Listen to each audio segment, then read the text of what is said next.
If you are here to whine about the balance, not only are you a bad person, but you should just close the video because we don't want you here. We're here to talk about design, ladies and gents. So without further ado, let's look at some of the things that I consider wrong with the current game. First up, lurkers. I don't really know why this is the case, but lurkers don't actually face their target like other units while they're burrowed. I don't see what this adds, and it really just clutters up the visibility when it would be a little bit better if you could see exactly when a lurker is about to shoot a new line of spines, just because you'd see the lurker like sort of rotate just before it fires. In particular, I think it would be great if the lurker would just face the direction that it's channeling the spines rather than persistently facing the target. I think it's just cleaner. But yeah, whether or not this clip is good, you get the idea. I think most people can agree on this one. Because the spines farthest from the lurker are the only ones that actually remain, like when the lurker is about to shoot, the spines can't really be used as a great indicator of when a lurker will fire. This fix is one of my favorite ones. It has to do with the Phoenix. Phoenix will not look at the Graviton target if they are shooting at an air unit when the Graviton begins. And this is a problem because the moment you're using like 3 Phoenix, which is not that many Phoenix, one will pick up a target, the others will start shooting that target, and since that target counts as an air unit, now if those second or third Phoenix try to lift up a unit, they will also now not be facing the target. It communicates which Phoenix needs to be killed in order to release the unit, particularly important when there's high value targets being picked up. So as you see here, recalling with the Mothership doesn't cancel the Purification Nova or the Adept, right? Yeah, well, the joke's on you, because if you actually recall it with a Nexus, it does cancel. So there's some strange stuff going on with recall. I am pretty sure that Blizzard just lost track of this ability, because in the editor, I tell you, it is a mess. There's just been like a lot of variation of the same ability. Recall, the strategic recall, we had it on the Mothership, we had it on the Mothership Core, we had it on the Nexus, and it's changed on like all of those units over the years. So something you may not have known is that if you recall with a Mothership and then you recall with a Nexus, because you can do that for some reason, the Nexus recall won't do anything, and it's vice versa with the Mothership being able to cast on Nexus targets. So our end result here is pretty simple. We just make it so that when the Mothership casts recall on units like Purification, Nova, and Adepts, it will just cancel the ability to make it consistent with the Nexus behavior, because I think that's the more intuitive behavior. It's very strange that the Adept Shade continues, or that the Purification Nova will hit while the Disruptor is inactive. And then we also change it to match the other StarCraft principle of not being able to cast abilities that don't have effects on those units, so Mothership can't cast on Nexus targets, and Nexus can't cast on Mothership recall units either. So the next fix has to do with Time Warp. Time Warp has a couple different issues. So first, let's just show you how it should work. So here are the medevac, as you can see with the red icon at the bottom middle of the screen. The medevacs enter and leave the radius exactly when you would expect. They gain the behavior when you expect. The model is tall enough that the medevacs can more or less fit inside, or at least kind of touching the model at all times-ish, and they also get a particle effect from the inhibitor zone that communicates the air units are in fact affected. And then also, I've just lowered the opacity on the bubble a bit to make the ground units a little bit easier to see.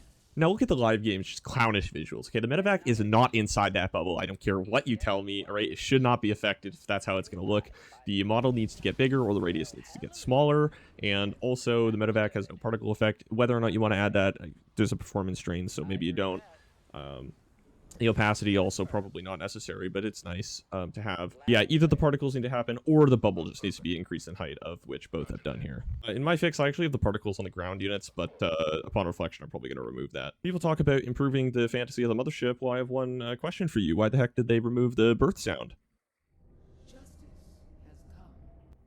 Lame. Listen to the old sound. It's beautiful. You hear the sound and people just quake in their boots.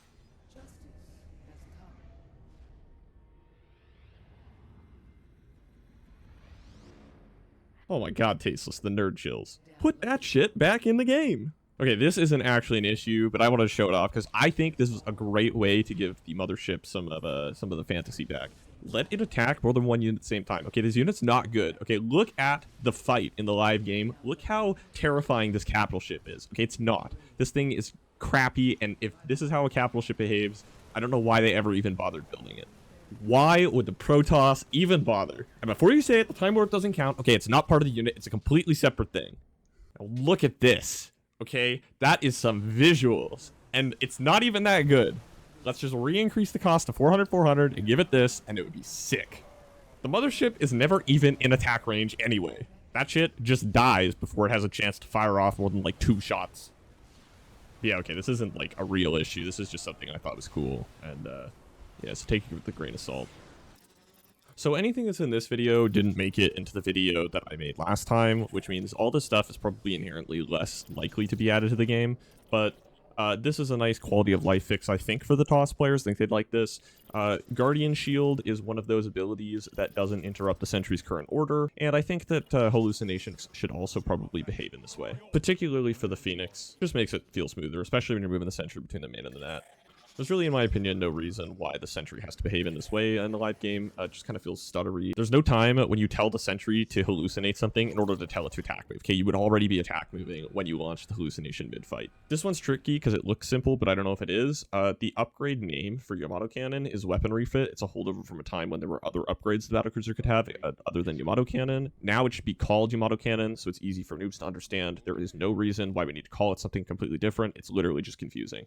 It's like not how any other upgrade in the game works. And that's also not just the button on the Fusion Core, but the requirement that's on the button for the Battlecruiser itself, unlike the ability. I know it's not like the most crucial thing in the world, but like imagine being like a brand new player and like talk to your friend and being like, I can't find the Yamato Cannon upgrade. Tech trees are confusing for non-RTS players, man. Okay, this one is controversial, particularly because it will probably offend the top of ladder, but I'm pretty sure it's a good change for the bottom of ladder. There's this issue where, like, we tell new players constantly, drill into their heads that they have to stim their armies as Terran. Like, their most core, fundamental, basic units, once they build first, they learn first, are always stim. The moment they add a Battlecruiser to the selection, the default hotkey for the teleport overrides stim. So they're going to try to stim their army, and they're going to do something that we've all done before, playing team games or something, where we teleport the Battlecruisers 2 feet. There's no reason this needs to happen, so let's lower the Battlecruiser subgroup priority underneath the Marine and the Marauder. I get the high-level players probably don't like it, but you know what? I think it's probably a good change nonetheless.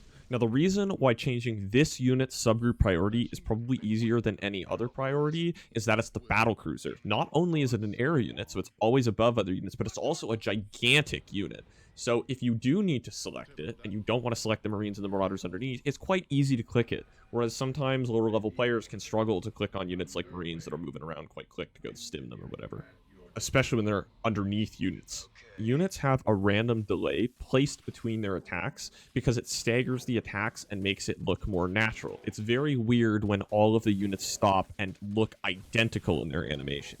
However, some units have it overkill right now. Okay, workers don't animate very much, and they're not used in mass quantities. And it tends to be that the fights between them are just 1 or 2 units at the start of the game, where predictability on a particular unit, because you're only looking at that one unit, is super important. So we can reduce the random delay between the attacks for workers, and it'll just make them feel a little bit more predictable, much better to handle. Just a feeling better kind of thing. There are actually other units that I think could also use this treatment. Hellbat, because it uses a swinging turret with its attack animation, which already kind of looks pseudo-random. Just keep in mind that to keep the balance the same for every 1 point of randomness you take away on the back end, you also need to add half of that back to the weapon period, which is the time between attacks. Are you a Zerg player? Do you feel like Nydus worms are buggy? It's probably because they feel like crap. The Nydus worm has an issue where if you issue an unload command to a particular canal, it will only issue the unload orders to the ones that are already in it at the time you issue the order. The issue is that you're constantly loading units in the Nydus, especially from the other side, that are queued up because you can only actually load so quick, it's not instant. That will enter the Nydus worm after that unload order is given. And especially if you have 2 pages of subgroup selection, you won't be able to see the second page, so you don't know exactly how many have been issued the order, which means the Nydus is basically just going to stop unloading at a completely like random or pseudo-random time. Realistically, the Nydus worm should just continue emptying if it has been given the unload command, so long as there are still units that it can unload.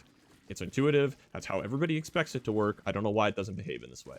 And so help me God, if you try to tell me this is a balance issue, but it's on the frickin' Nydus worm, I mean, you're just living in a different reality. But you know what? Even besides that, we're not supposed to be talking about balance here. We're supposed to be talking about design. And this is a stupid design issue. If you need to nerf the Nydus worm and another way to make this okay, then go ahead and do it.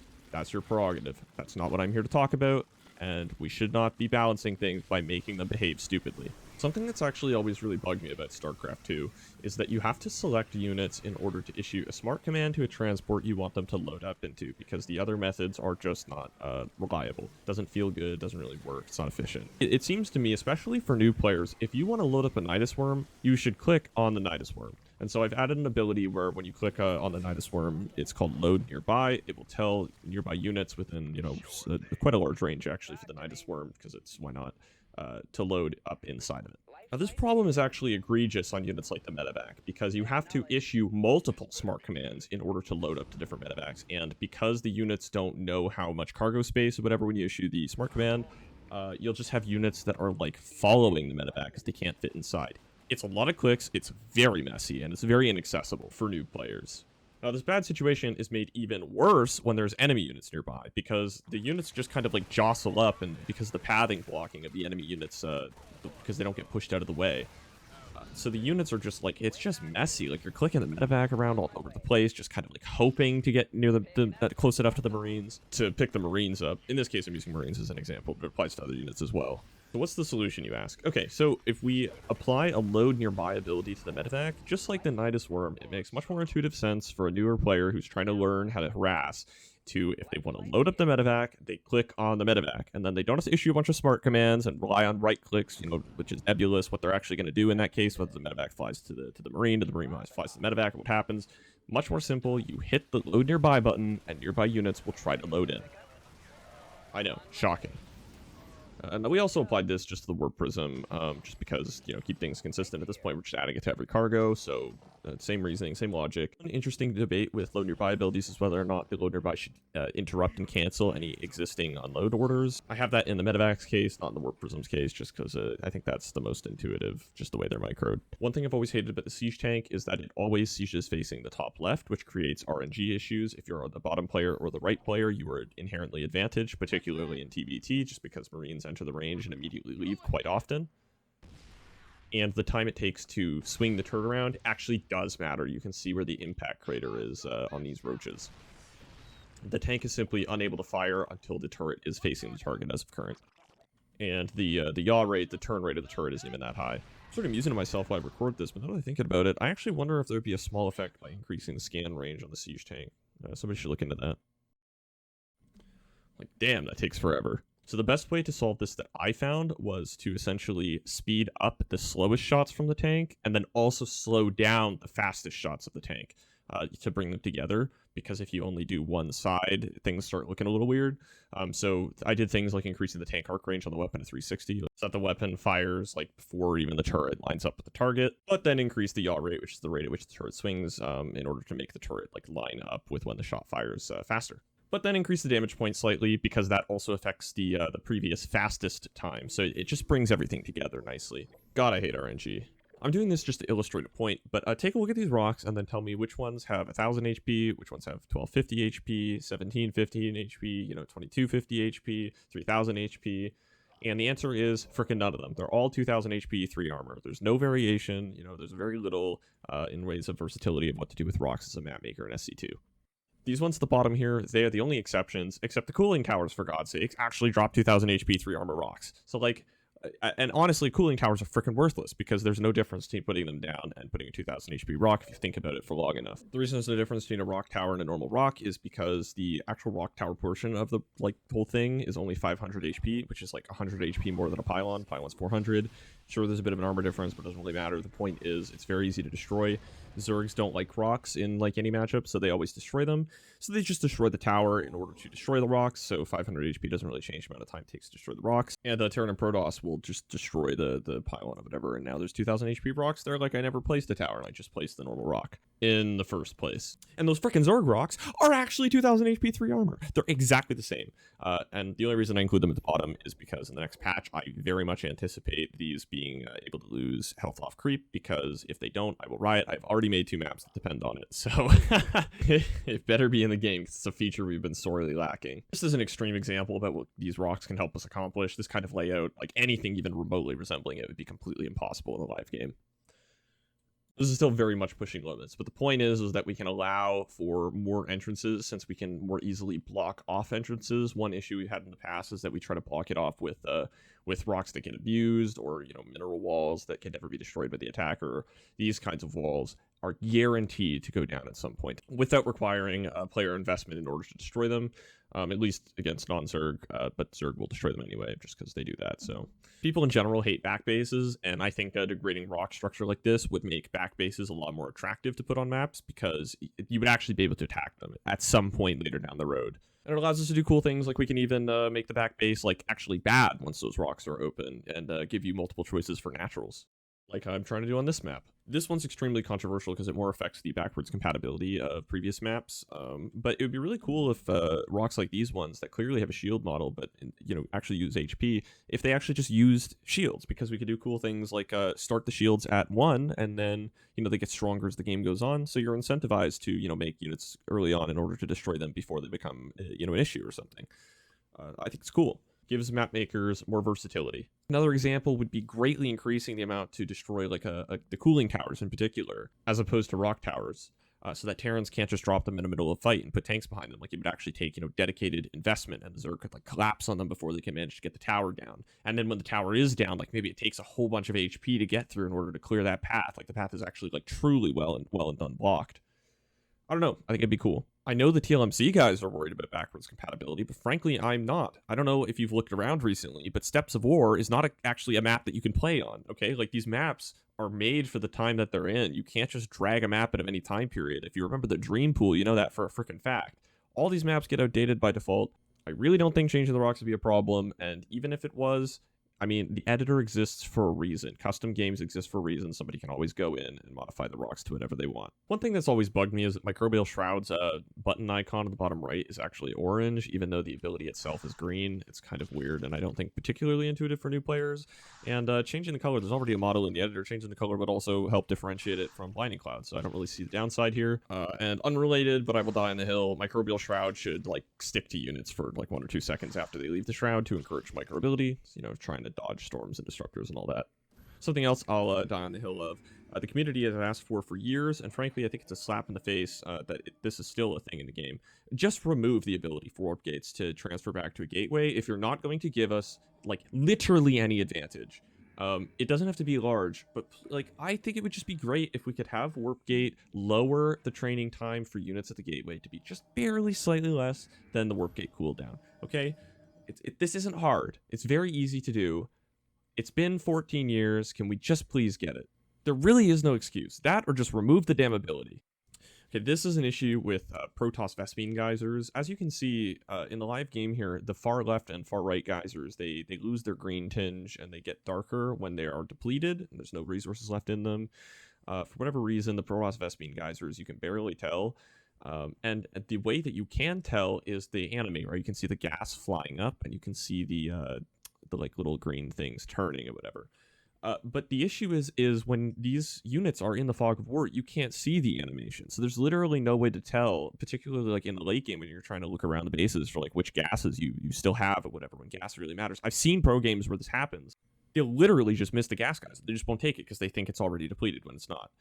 So we could just fix this. It's an easy fix. Just tint the damn things when they're depleted. There's also actually a second issue. They don't make the Vespene geyser emitting sound like the other geysers do. I think that's just an oversight, and that should also probably be added to the actor. This is a pretty minor one. I'm starting to run out of things that I want to include in this video, so I'm sort of grasping the straws here. But the Hydralisk, I feel like the difference between the unupgraded Hydralisk and the upgraded Hydralisk's projectiles is not that large. It's actually kind of hard to tell, especially if you have not great color vision or whatever to see the difference in the spines. There's actually an existing model. The Locust model is literally the Hydra model, but just more green. Might take some playing around with to get the right size, whatever, but yeah, this is just a mock-up. Could be wrong, but I think it might look good.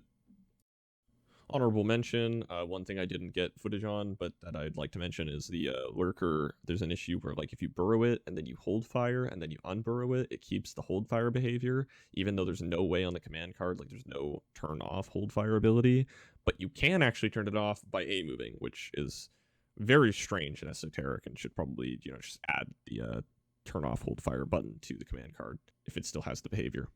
Also, something somebody brought to my attention is apparently transport overlords are not flagged as army units, and I feel like that's unintended, so maybe that flag should be checked. I feel like there have been times when I've been controlling drop overlords and something felt off, and I wouldn't be surprised if that was it.